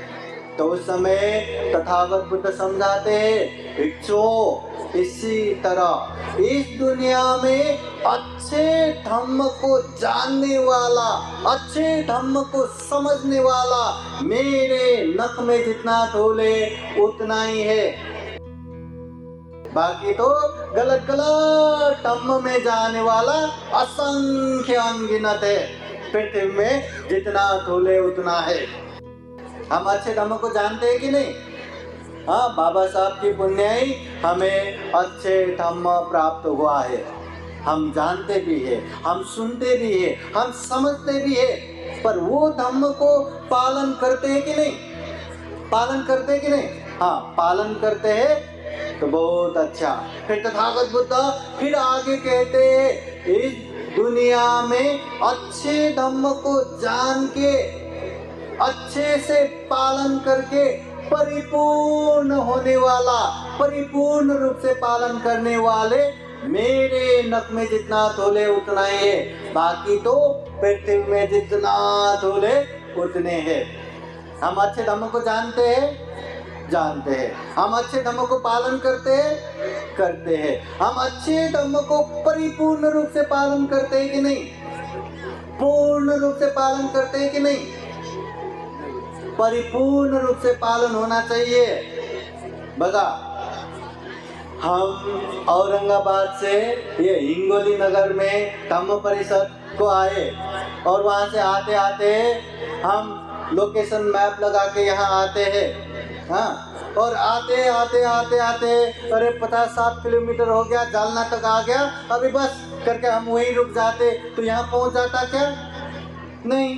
फिर वहाँ से आगे आते अरे जिंतूर पहुँच गया, अभी तो 150 किलोमीटर आ गया, बस करके हम वहीं रुक जाते तो यहाँ पहुँचते क्या?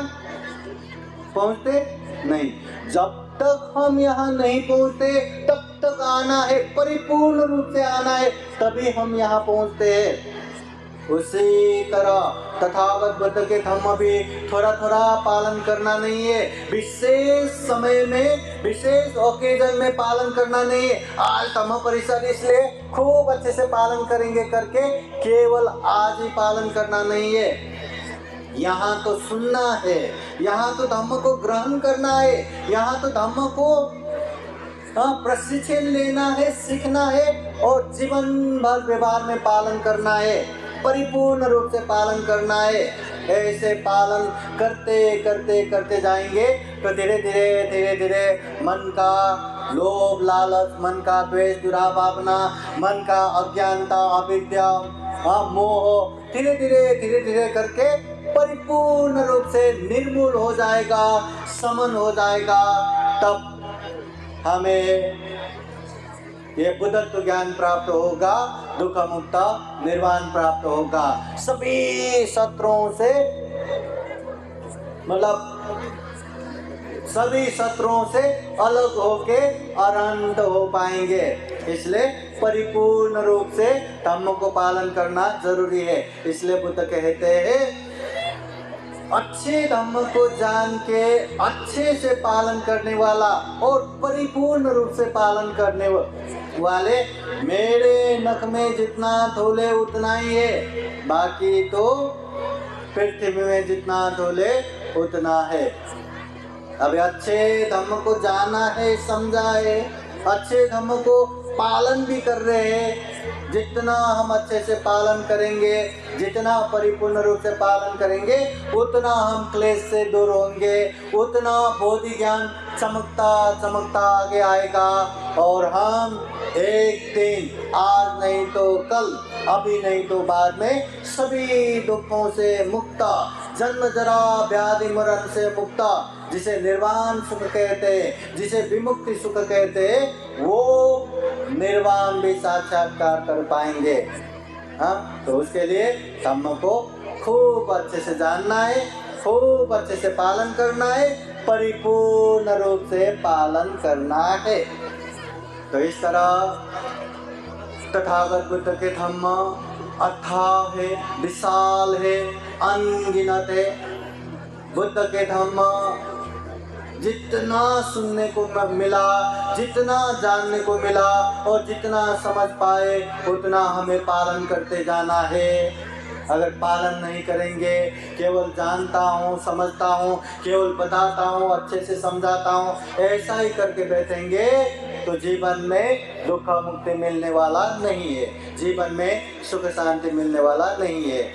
तो आज के ये धम्म परिषद में हम यही कामना करते हैं कि तथागत बुद्ध के धम्म को हम खूब अच्छे से जान सके, समझ सके। परम पूजनीय बोधिसत्व डॉक्टर बाबा साहब अम्बेडकर ने जो धम्म का दीक्षा में खूब अच्छे से बताया है, सिखाया है, दीक्षा दिया है, वो धम्म को हमें खूब अच्छे से जान सके, समझ सके और खूब अच्छे से पालन करते हुए जीवन में खूब पुण्य संचय कर सके, खूब पुण्य अर्जन कर सके और जन्म जरा व्याधि मरण से मुक्त निर्वाण सुख भी प्राप्त कर सके, ऐसी कामना करते हैं। आज के 22वां अखिल भारतीय बौद्ध धम्म परिषद हिंगोली नगर के जेतवन बुद्ध विहार में ये हो रहा है। प्रमुखता ये धम्म परिषद के आयोजक पूजनीय भिक्षु पंजारत्न थेरो विपस्सनाचार्य, उनको भी बुद्धानुभावेन धम्मानुभावेन संघानुभावेन बुद्ध शासनिक कार्य में निरंतर अग्रगामी बन सके, ऐसी कामना करते हैं। और धम्म परिषद में प्रत्यक्ष अप्रत्यक्ष सहभागी दान दायक दायिका और सभी के जीवन में बुद्ध का आशीर्वाद रहे, धम्म का आशीर्वाद रहे, संघ का आशीर्वाद रहे, ऐसी कामना करते हुए ये धम्म देशना यही समापन करते हैं। सबका मंगल हो, सबका कल्याण हो। भवतु सब मंगलम। साधु साधु साधु। बुद्धं नमामि, बुद्ध को नमन करता हूँ। धम्मं नमामि, धम्म को नमन करता हूँ। संघं नमामि, संघ को नमन करता हूँ।